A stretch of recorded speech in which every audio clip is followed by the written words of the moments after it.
Hello and welcome to part 2 of my attempt to walk the entire length of the Offas Dyke path in one go. So I set out from the old Severn Bridge, just outside of Chepstow, and aiming for Prestatyn on the North Wales coast. So we're in exactly the same spot I left the end of part 1. There's the falling down sign over there. The plan was to stop here and have a tea break. Just as I was going to do that, the sun's got in and the wind's picked up, as you can probably hear. So we're going to carry on for a bit, find somewhere more sheltered. So as we saw at the end of part 1, this is the exact halfway point. Chepstow 88.5, Prestatyn 88.5. Let's go.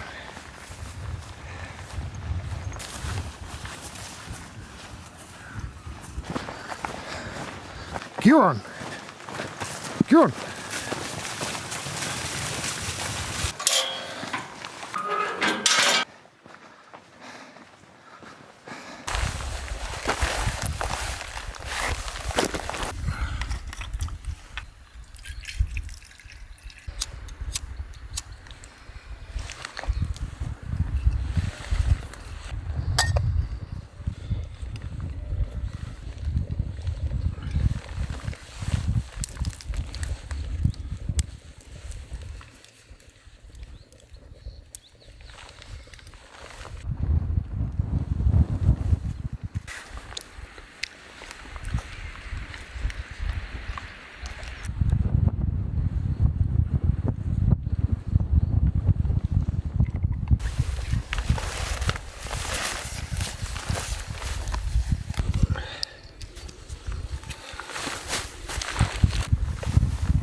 So we are still on the Dyke, but you wouldn't really know. Certainly warm up quick going up hills.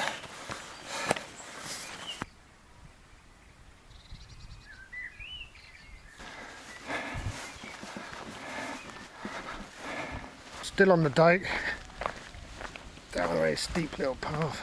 We're about to go steep at the other side, I'm pretty sure. Yeah, it's steep.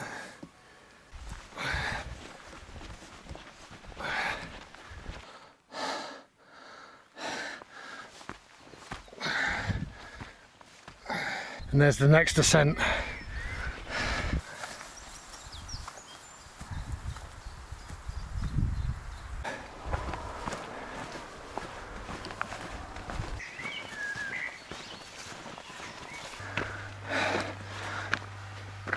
It's getting slightly easier. It's also getting late. Overall, today is what I've seen of the Dyke. It's been the best preserved bits. You get a really good feel for it. It's not an impressive, it's not technically impressive, but the sheer effort. I mean, it's an effort for me just walking it, but somebody had to build this. Mile after mile of it. So we had, what have we had? We've had a couple of nights of really high wind. We had last night of loads of rain. It's not going to rain tonight, so if I can find somewhere that's sheltered, I can take care of the wind as well.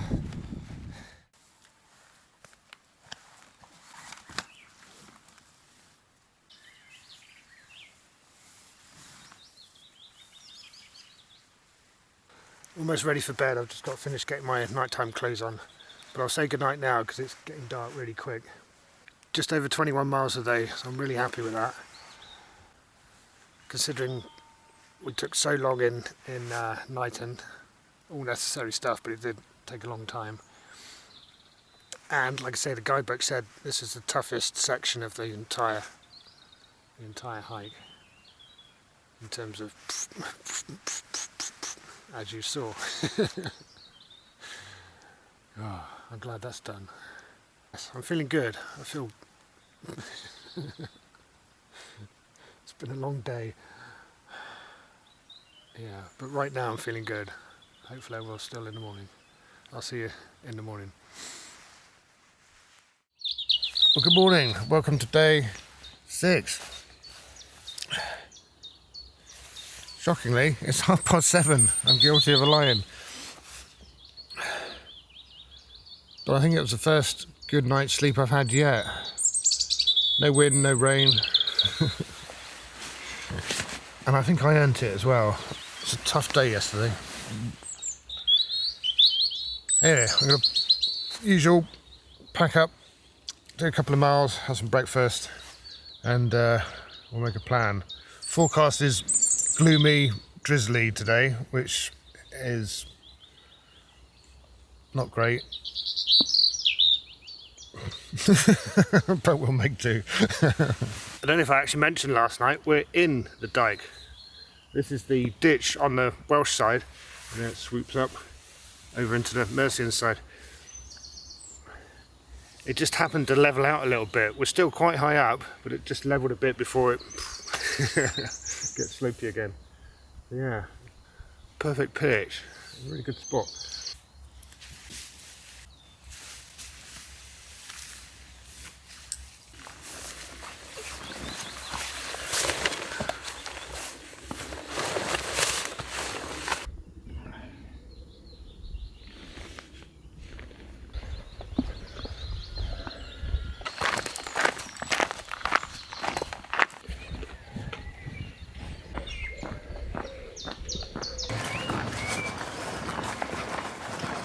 Well, according to the guidebook, a much easier day today, which is good.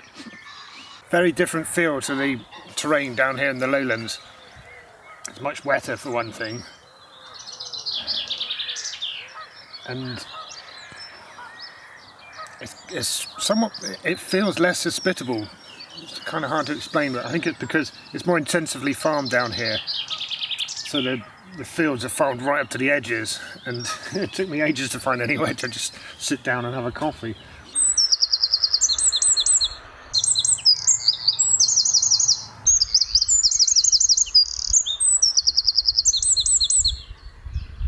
So we're still following the Dyke, but there's hardly any of it. It's tiny, maybe a metre tall.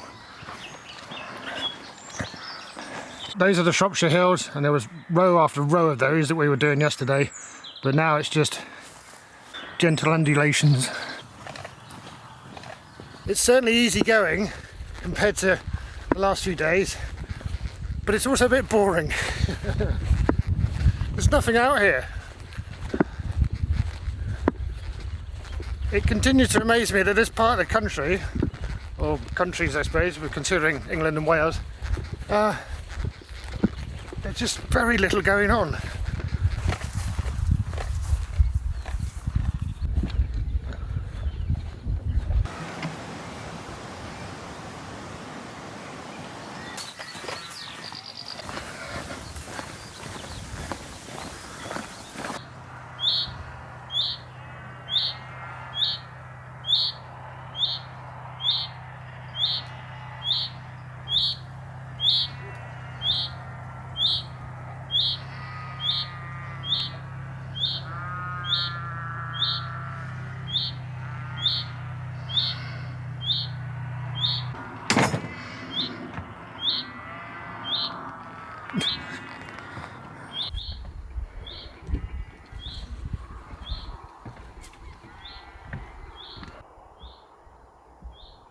How cool was that?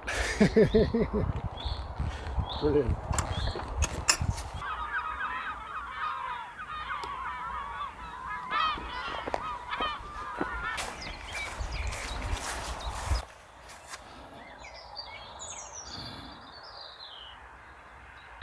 That's very nice, isn't it?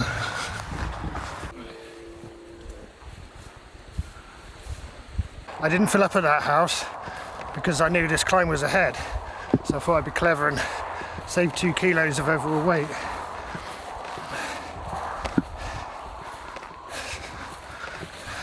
So now we need a water supply. I'm sure I'll find something. Up ahead is Long Mountain. That's our one real ascent of the day. And up further ahead, some ominous clouds.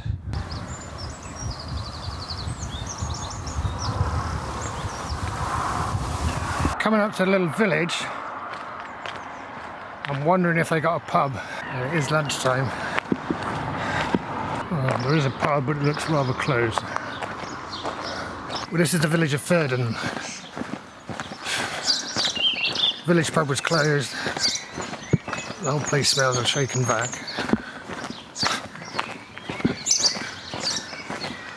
Let's keep walking.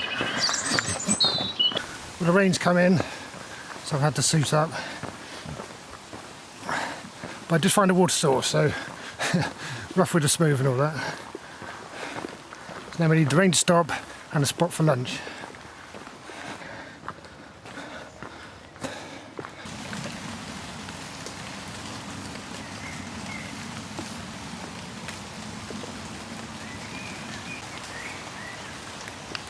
Just a quick lunch. It is still raining. We're underneath pine trees, so it's not as not as rainy. It's not dry, but it's not as rainy.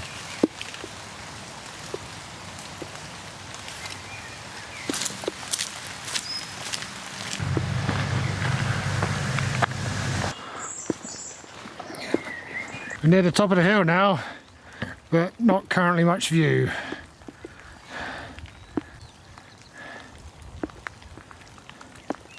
Heading down the hill now through some really dense woodland, but listen to the birds.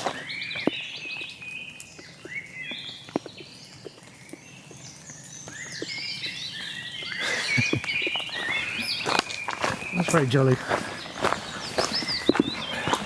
And we're approaching the Severn Valley, River Severn. It'll be interesting to see how different it is up here to where it was when we saw it down where I started the trek. Seems like a long time ago now.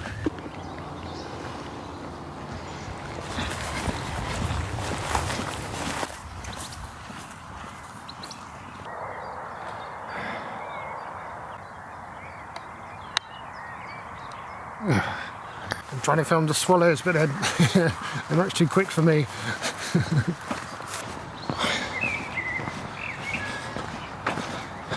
I might just stop here for some food. Let's see what they got. Pie, chips, 2 pints of local ale. I feel much better. Much better. And the sun's out. Splendid. Damn fine pie that was. Steak and ale.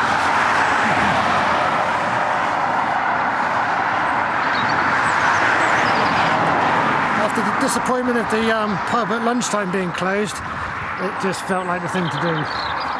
Yes, I'm glad I did that. That was a big morale boost. So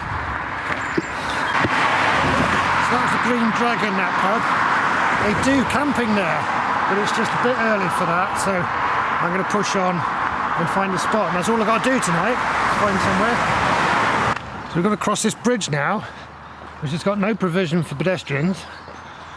And it's rather busy. Snug, isn't it?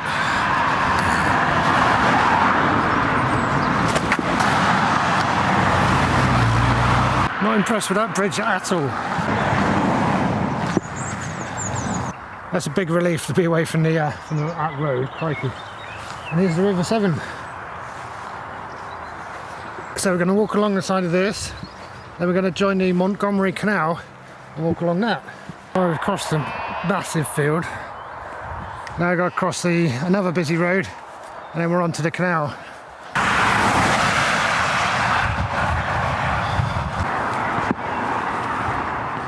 So the Montgomery Canal was built as an industrial canal just to carry lime down this way from the place that we're headed to. And it was abandoned in the 1940s, but it's slowly being restored, and they've got a couple of sections that have been finished. It looks like this is one of them. Look what I spotted. I'll fly away any moment. Herons are very wary. There he goes.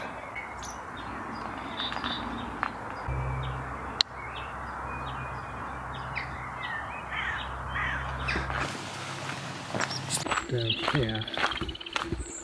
So we've now almost rejoined the River Severn. It's just down there.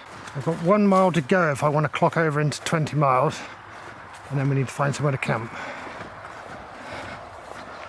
Bloody stampede. Get on! Get on! Get on! Little buggers. Like a bunch of unruly teenagers. They thought they could have some fun with me. Ugh, not in the mood. There's more of them now. Get on! I'm not staying in this field either. That's for sure. This is it. So after field and field of cows, I come into a field without cows, and I've ducked down off of the bank onto a tiny little ledge, pitched in a hurry because it's raining again. What a day. Bloody hell. Oh yeah, and I did it. I made my 20. That's every day so far. Look at that. Hammering it down. Good morning, welcome to day 7. Well, despite another emergency pitch on less than ideal ground, less than ideal conditions, I slept really well. It's just gone 6, so let's pack up, usual thing, pack up, go and find somewhere for coffee and breakfast. Another relatively easy day on relatively flat land today. All gone, packed in there. To let the tarp dry out as we go, shouldn't take long.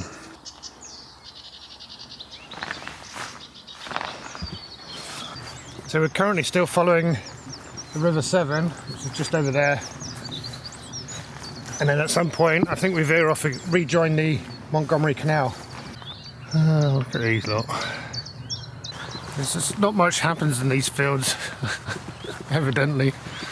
Oh, I'm such a fascinating sight to the cows. So we're now leaving the banks of the River Severn, and we're going to follow what's called the New Cut back inland.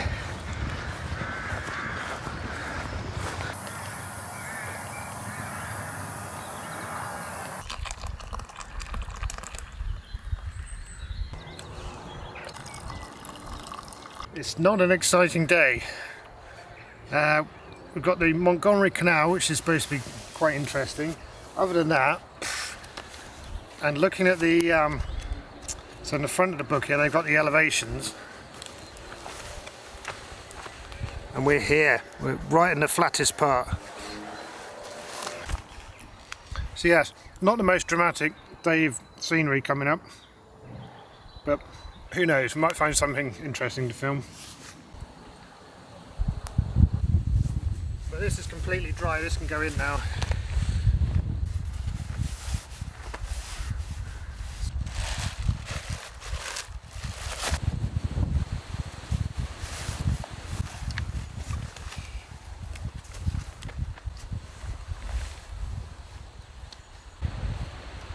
So there is a visitor centre on the canal, and I'm wondering if that would be a good spot for lunch.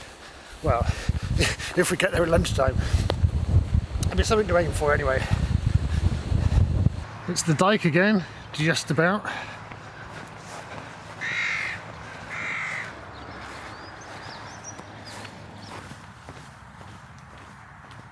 And here it is, Montgomery Canal again. So now we just romp along by the side of the canal until we get to the visitor centre a few miles up. It's a canal, isn't it? It doesn't have an up. Along. And the sun's come out. That's very jolly.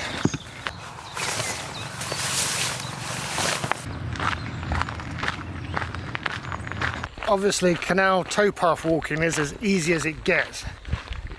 By definition, the canal is going to be dead flat. You've got a good surface to walk on. There's no excuse for not putting on some distance. Get some miles in. I've just seen something. That is a Comma Q4 from the Auxiliary Fire Service hose layer. That's a 4-wheel drive lorry with a great big petrol engine in it. I had the army version, which I had a tipper on mine and a winch. It was my favourite truck for a bit. But then my dog got his leg broken by a horse and I had to sell the truck to pay for the vet's bills. I remember driving by one, had a top speed of 27 miles an hour. So I used to say to people, you got the open road ahead of you, because everyone else is behind, trying to get past. The auxiliary fire service was an entire backup fire service intended in case of a nuclear war, because at the time they expected a nuclear war to cause fires everywhere. And if you remember the fire brigade strike in the early 2000s, they pulled out the green goddesses, they called them, which were the fire engines that went with these things. By the time the green goddesses were called upon, they were obsolete by decades and decades, and, you know, not really fit for purpose. So after the fire brigade strike, they all got sold off. And I guess now, in case of a nuclear war, we're stuffed. Which is the realistic situation anyway. It's a swan on her nest. Look at the size of it. The nest, I mean.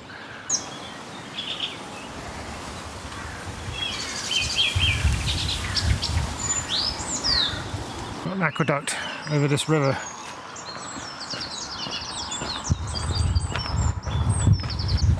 Lovely old bridge over there as well.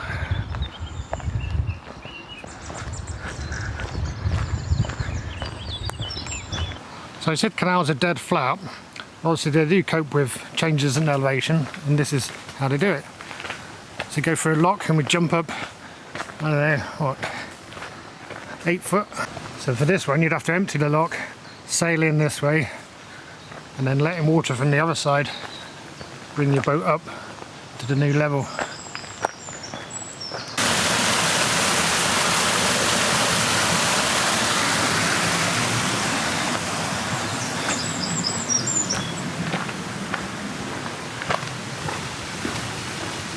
Oh, another one.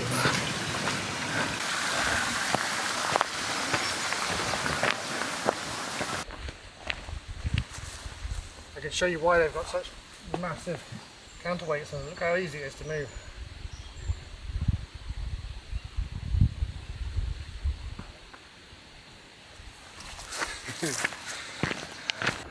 Oh, it's a bit overgrown up here.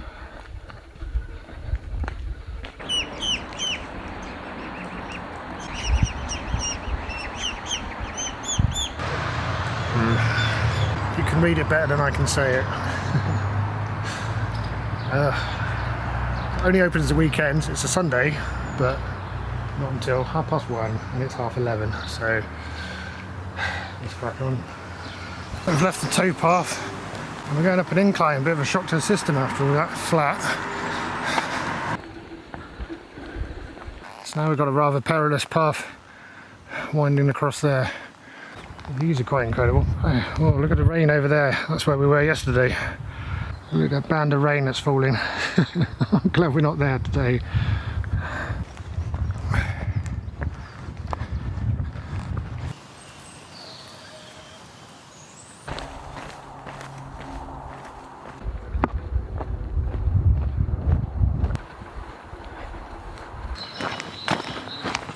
Trefonen, I think that's how you say it. It's got an excellent village shop.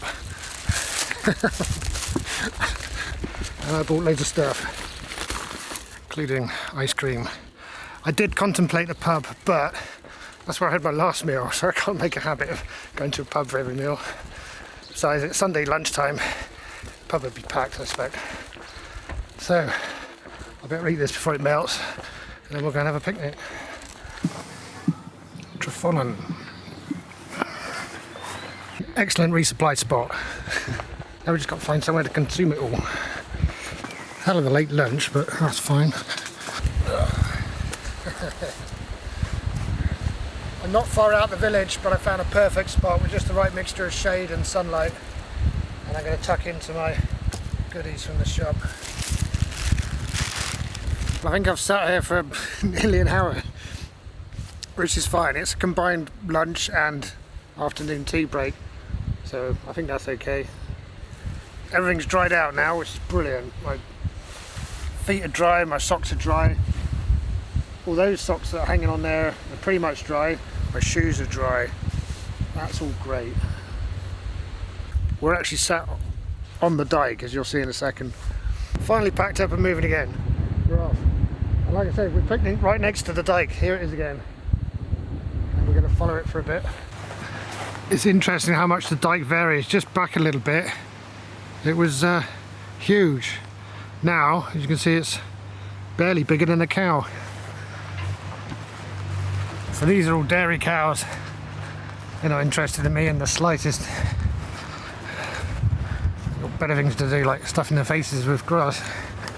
Thanks to that late lunch, we've got 16 miles on the clock already, and it's still only 4 o'clock. So that's splendid.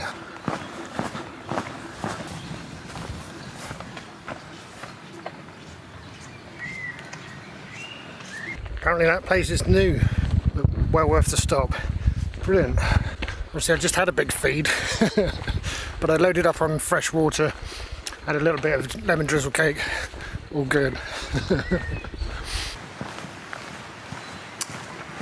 At this point on the walk we're kind of skirting around the outskirts of Oistry, and the next sort of significant landmark we come across is an old racecourse.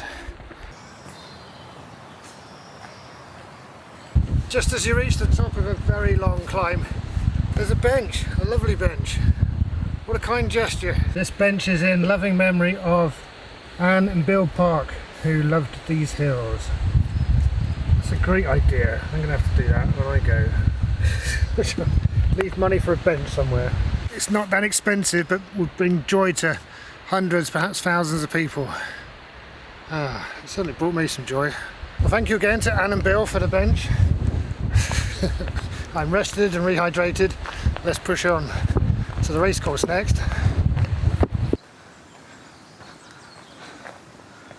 Just worked out what the text is down there, Janus horse. Janus being the Roman god with 2 faces, hence January, so he looks back and forward at the same time. Oh, I see, it's because he's looking into Wales, Cymru, down there, but it says England on this one. Yeah, there you go. England. Yeah. I feel so clever now. I usually completely fail to find the meaning of art, but I think I've worked that one out. Yeah. I've always fancied having a go at stone carving, never got around to it. Yeah, I should put it on the list. The last race was in 1848. And then bizarrely, the grandstand here became a house for a family of mole catchers. And then a cafe. Bizarre to think that at different times, different time periods, you could come here and find horses racing and crowds, and later a family of mole catchers apparently, and then later still you could get tea and biscuit here.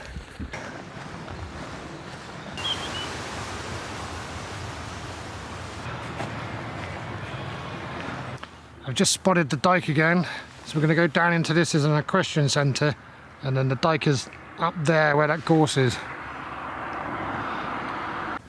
And here it is again. Our old friend the dike. So let's find a camp spot. We've just dropped down and it's fairly sheltered, but there's cows in that field, there's farms there, there's some kind of yard there. It's not camping territory. So my thinking is to carry on. We'll go down into the next valley, up into the next hill. That looks a bit more remote.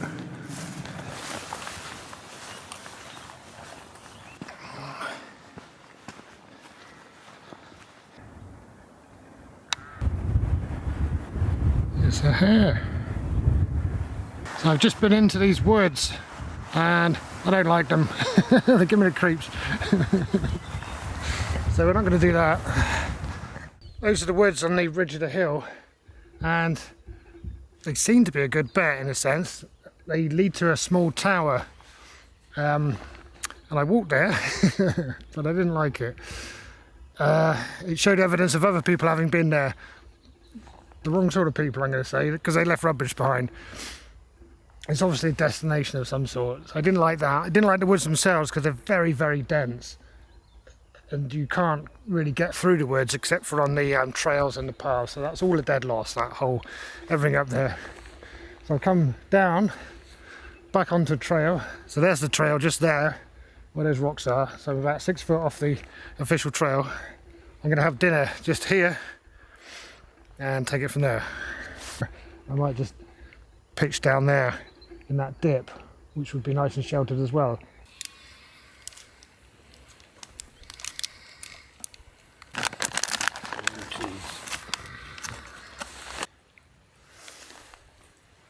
Right, I'm pretty much sorted out, ready for bed. Ready to get up in the morning and be rained on. It was a good day today though. I got in my 20, just over in fact. So 22 miles and a half. Those aren't necessarily trail miles, remember. These are my miles. Because that does include like wandering around the woods up there trying to find a spot to camp and things like that. But nonetheless, these are the miles that I've walked. And every day so far I've got more than 20, which I'm quite pleased about. So my worries at the moment are rain in the morning, having to get up super early, and running low on power.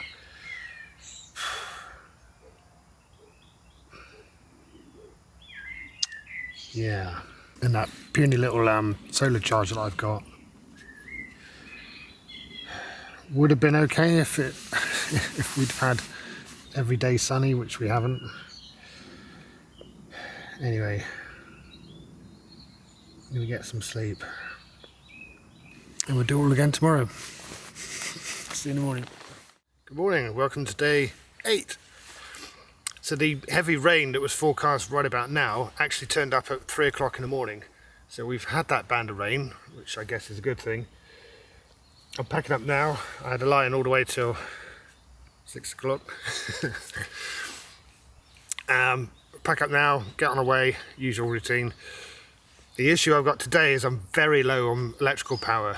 So the camera is, I've got one partial battery for each camera, that's it, that's all I've got. So until I get to a cafe or something where I can charge up, very minimal filming today. So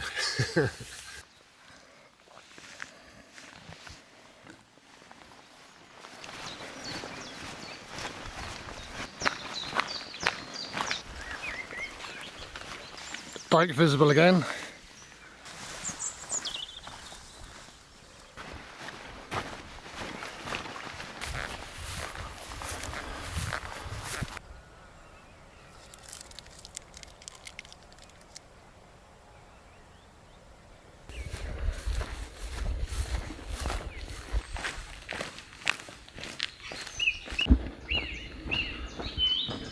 This is the Offas Dyke, and this is the last chance we get to see it. It does actually go on from here, but the path that we're going to take diverges, so we're just about to come down and join the Llangollen Canal. The dyke carries on north for a bit,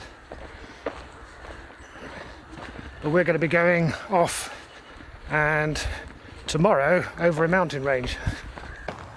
But for now we're going to turn away from that and head into a much more urban setting, industrial even. This is the Llangollen Canal, very different feel to the Montgomery Canal we were walking along some time ago. It's got much more water in it for a start, but no weeds. It's much more obviously a working canal, and it is very busy here with people walking dogs and cycling and fishing and all sorts, which is good.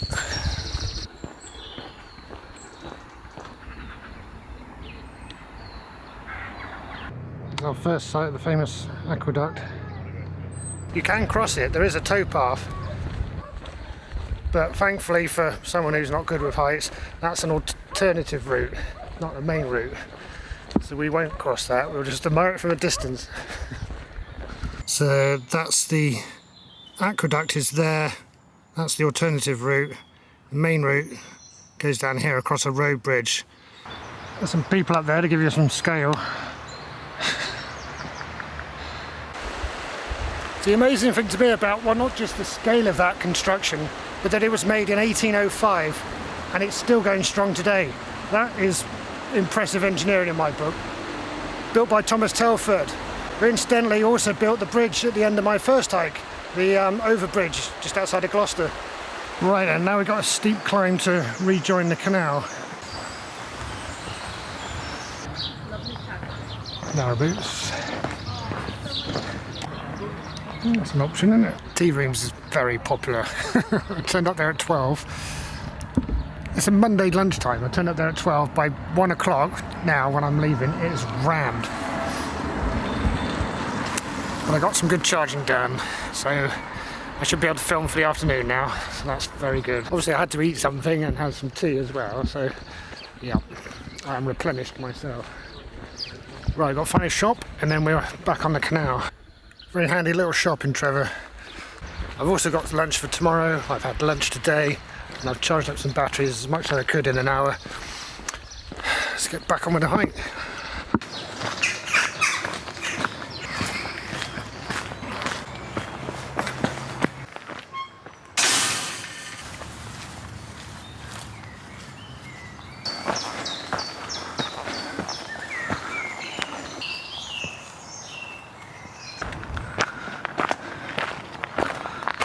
That is an excellent place to put a hill fort. And then in medieval times they built that castle in the middle of it.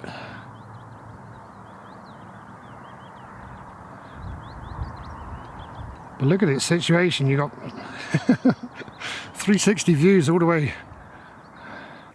And there's the ruined castle looking at it from the other side. See how steep the sides are of that hill.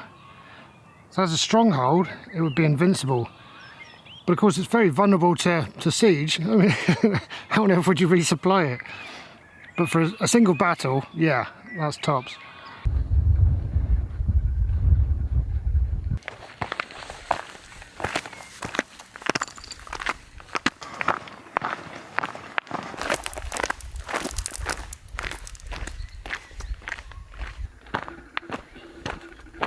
I tell you what, I'm ever so glad it's not windy or rainy or both. I really am.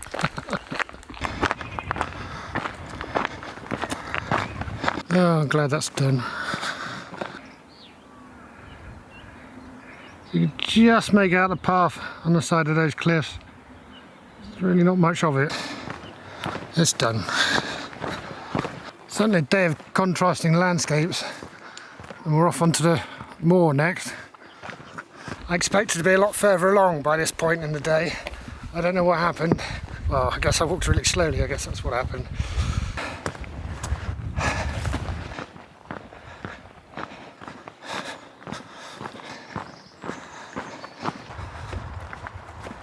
Well, as you can see, the tarp is pitched. As you can probably hear, it's raining. But I'm not getting rained on. That's the important thing. I'm on an actual campsite. And I just managed to get here before the rain came in properly, which I'm so grateful for. I'm also so grateful for the hot shower that I spent an inordinately long time. Inordinately? Oh, I'm very tired. I spent a very long time in the shower and it was blissful. And I've been able to put the power bank on charge. As you can hear, the campsite's on a farm. There's a tractor going by. So I've got my power bank on the charge right now, out charge overnight, which means I'm going to have enough power to finish filming, the adventure. That's the key reason I'm here on a campsite. But also, oh, the shower, yeah, hot shower, that was magnificent. You see that? I've done over my 20 again. 22.16 miles, so that's great. That is great. I thought today was going to be an easy day, to be quite honest. I really did, and it wasn't. I got lulled into full sense of security walking along the canal. It's so easy, strolling along, no worries. Then a right slog through that forest. Then the bloody cliffs. You can't go quickly on the cliffs. You just can't.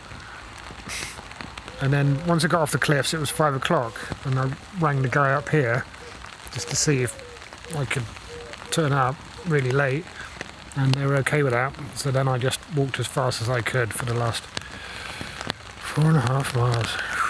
This is Food Force brand hiking food. So I tried their beef goulash on the first night. I didn't like it very much. Now bear in mind I have put loads of olives and tomatoes and feta cheese in here, but I haven't seasoned it or anything yet.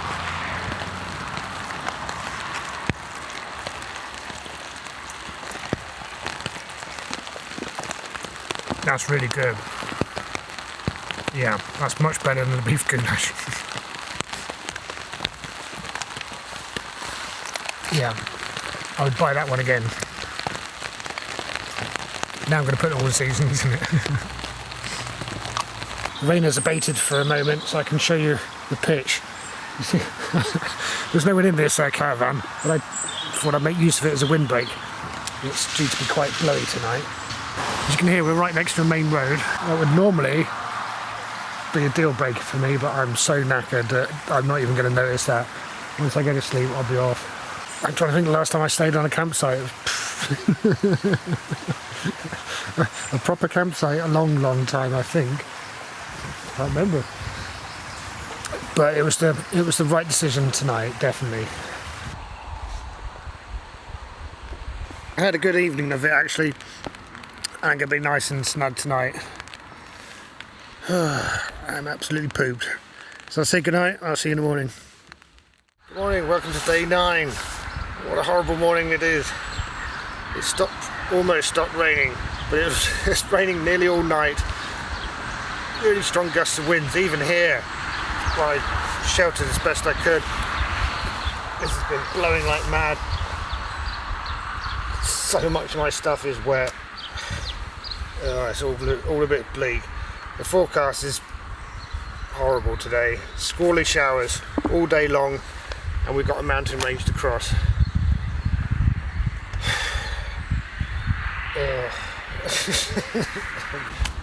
It's going to be a day of very much Type 2 fun. Right, let's pack up before any more rain comes in. Will you join me in a brief interlude from the rain? In a moment I'll show you where we are. Just getting the coffee on the go. I'm going to have a protein bar and a Snickers bar. That's breakfast today. It'll do. So we come out of the village. I've been walking for a fair while. That's the moorland that I traipsed over as fast as I could last night to get to the campsite. If we look over on that ridge, there's plenty of rain happening over there right now. That's headed our way. It's going to be a long slog of a day today. We've only got 2 sections left. This one is 17 miles, this section, over the mountains, and then there's a final 12-mile push to the coast. Breakfast is consumed. Let's go.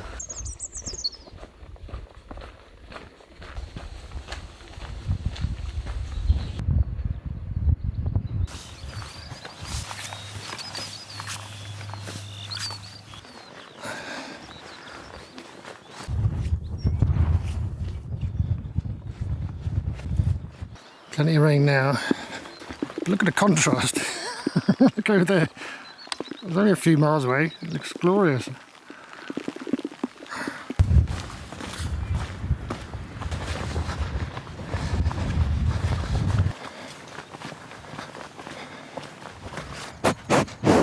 Don't lick the camera. Don't lick my coat either. Stop licking me.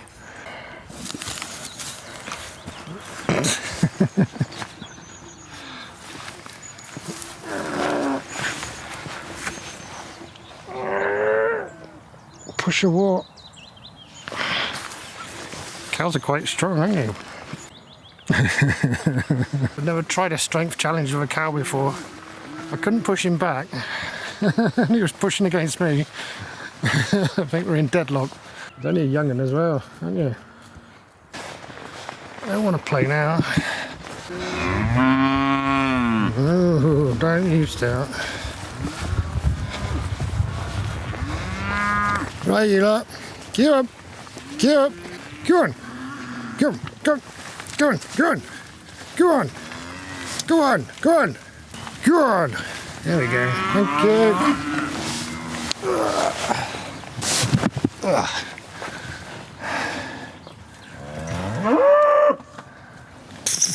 Come on there. Flipping loads. loads.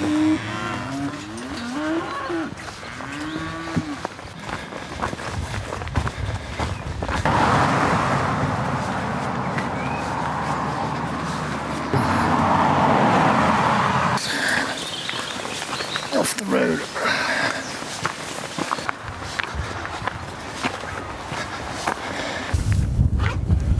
I'm just stopping because this is the most sheltered spot I've found for ages. It's not terribly sheltered, but it's the most sheltered. And it's not raining at the moment.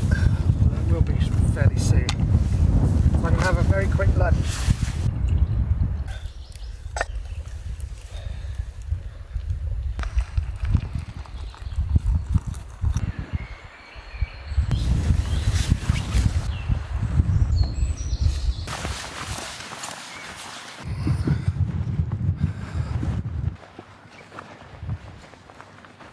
I tell you what, even with these conditions the way they are, with the heavy showers and the brisk squally winds, I'm very glad we didn't have these conditions yesterday when I was doing that that cliff path.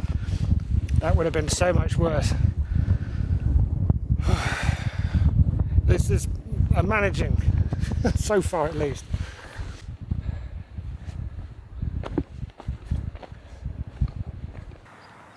So our next destination is coming to sight.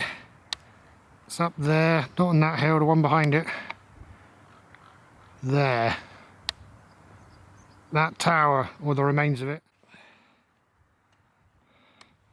So that means going all the way down and then going along here, around this hill and up that one behind.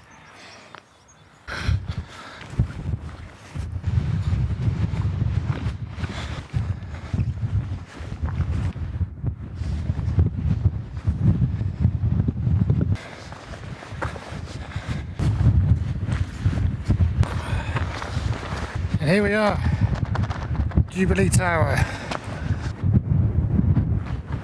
It was for King George's Jubilee, the Golden Jubilee of King George III. And this was built in 1810, and it would have looked quite impressive until it fell down in 1862 due to high winds. And the winds are pretty high around here. So the views are fairly phenomenal, even on a day like this.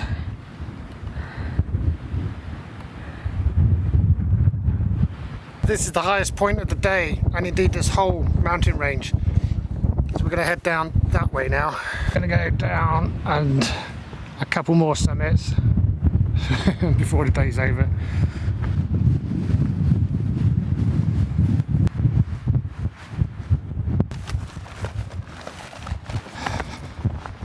Last big hill of the day.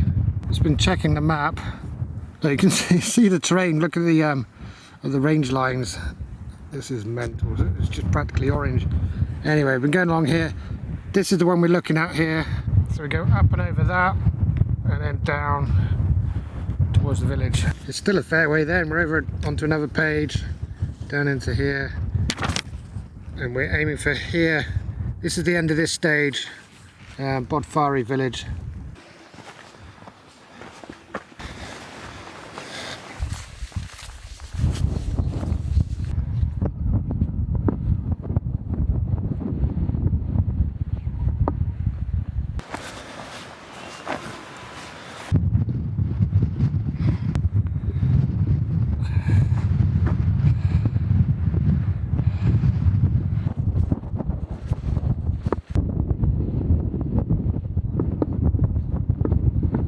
First sight of the village.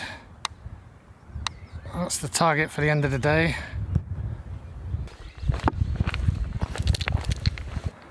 So I thought we were heading for this village, but now I'm thinking we're heading for this village. They both seem equally far away. So.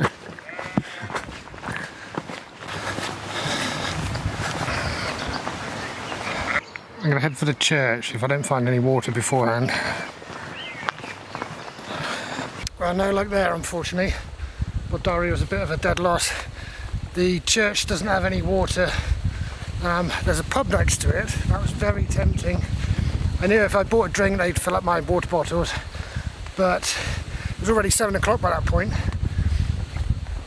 So if I'd sat down and had a drink, by the time I get going again, and they do food there that, well, it'd be terribly tempting to just have a meal, which wouldn't really end well, but then I'd have no time at all to find anywhere to camp. So we'll plug on a bit, still need water, still need a campsite. So I found water, that's a big relief.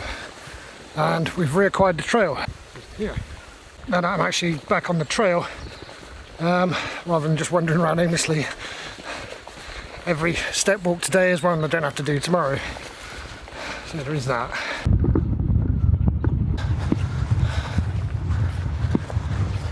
Well, I found a spot. I've had to walk miles out that village, and there was just nothing. It was all just so exposed to this wind. It's just been getting more and more intense.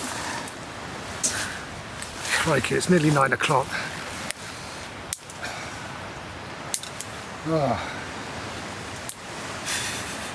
What a way to end the day. That was a real slog getting out of the village. So while I sit here and eat my couscous and gulp down my tea, I thought I might tell you how I persevered through a day like this. And that is that I've got two inspirational people that I keep in mind whenever I'm flagging, and that's Alexander Usyk, the boxing champion, and Katie Ventures, the YouTuber and explorer. And they have something in common, in my mind at least. So Usyk, a boxer, an incredibly skilled fellow. But what struck me watching his fights is that he's always punching, always punching away. So even if by the end of the round he hasn't landed a massive blow, he's up on the scorecard because he's always at it. Similarly, watching Katie's videos, and of course hiking with Katie herself, I've learned so much, but the thing that I keep coming back to is that she just puts in the miles.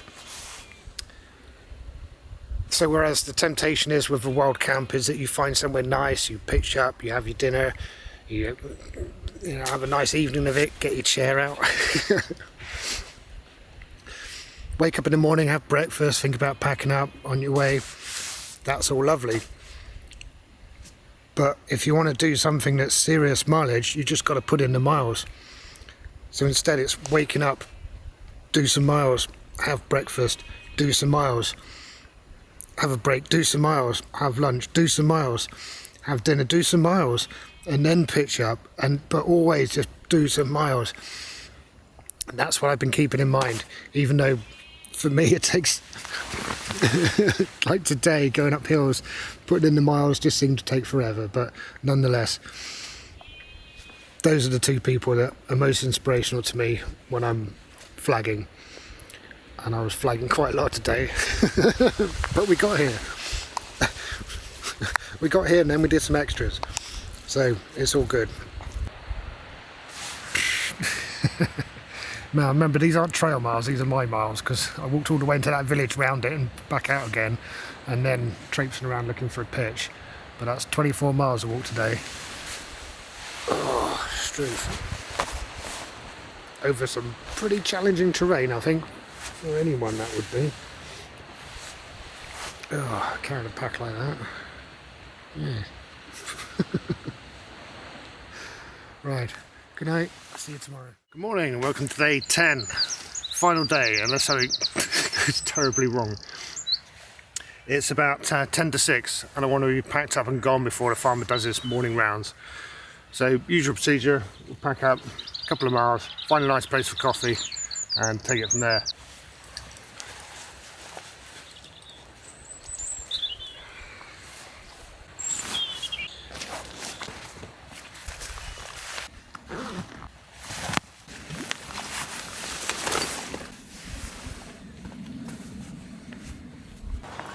One last check.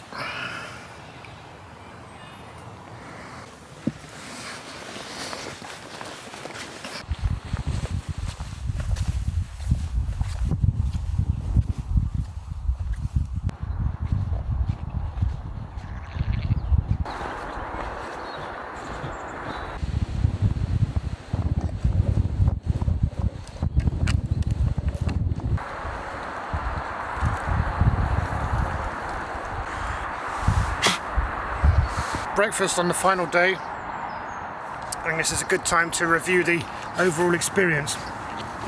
And so this is my experience of the Offas Dyke path. I'm going to give it a 7 out of 10. Now that seems low, doesn't it? But so out of a perfect 10, I'd knock a point off just for being unlucky with the weather. That just happens sometimes. On the Two Moors Way last year, I got incredibly lucky with the weather, so it can go either way. So lose 1 point there for bad luck, but then I'm going to take off another point for weather because the weather was so unseasonal. It was absurd. I had to pack extra thermals for the first 2 nights because it got down near freezing in May, and then since then it's been hard work. So I'm docking 2 points, one for just being unlucky with the weather and one because the weather was actually unreasonably unseasonal. And then I'm going to dock another point for the amount of road walking. And some of the road walking is fine, it's on little lanes. Some of it's on really busy roads. And sometimes there's a verge, sometimes there isn't even a verge. And I was thinking today, that's really strange to lay out a route like, you know, and have so much road walking on it, being potentially dangerous like that. But then it occurred to me that the Offas Dyke path is a really old trail. It was 50 years old, I kept seeing on the signpost. And everything else about the trail, the route, the signage, everything like that, the maintenance of the trail, all fantastic. No complaints at all. It's just the road walking. But I was then imagining 50 years ago when they set up this trail, the road walking would have been an entirely different experience. Hardly any traffic for a start compared to nowadays. And the other thing is that drivers are they're either, somebody stopped, I was walking up a little lane yesterday and somebody saw me and they pulled in and waited like a couple of minutes for me to go past, just so that they wouldn't feel that they were squidging me into the hedge, which is great. I've had other people just barrel past as if I was invisible, which I'm blatantly not. I mean, I'm not a small person, I'm carrying a massive pack with bright red pouches on it. No excuse really, but yeah, so road walking docks another point. Other than that, fantastic. It's a really good trail. So 7 out of 10 for my experience, which seems low, but I hope I've explained why. Overall, I've really enjoyed it. I really enjoyed the wild camping. I would have wild camped every night had it not been for running out of electrical power. Right, I'm going to down this and eat this. It's not the best flapjack I've had, but it'll do. And we'll do the last few miles.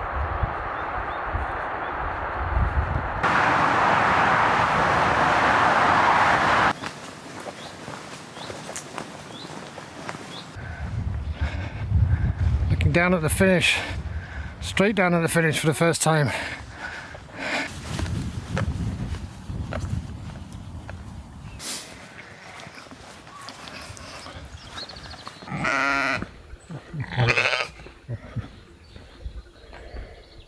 Your legs don't.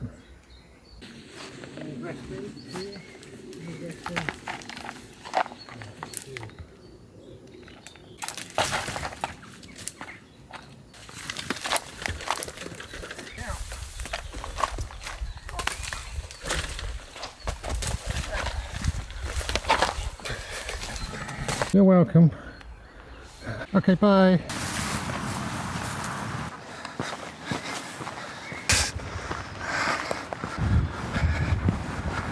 Just met a working party clearing the way, which is much appreciated. And a nice chap said to me in Welsh, "Congratulations on completing the walk and welcome to Prestatyn." None of which I'm going to try and repeat, but that's jolly nice too. We're nearly there. Very nearly there.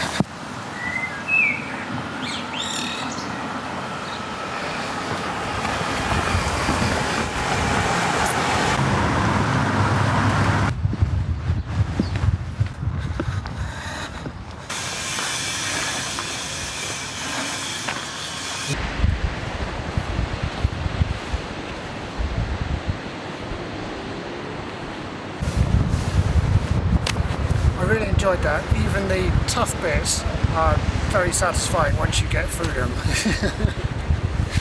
And the good bits are good as you do them. So what have we learned? It's taken one man, 20 kilos of pack, 9 and a bit days to travel over 180 miles all the way from the Bristol Channel to the Irish Sea. Brilliant. Brilliant. I'll finish up with a few thank yous. First and foremost to Katie Ventures for continuing to be the most inspirational person in my life. A big thank you to my dad for helping out with logistics. A big thank you to my patrons for enabling me to turn these adventures into videos. And in return they get to see those videos before anybody else, and they get a whole bunch of extra content that I'm never going to put on YouTube. If you want to join the gang, details are in the description below, along with a link to Katie Ventures' channel as well.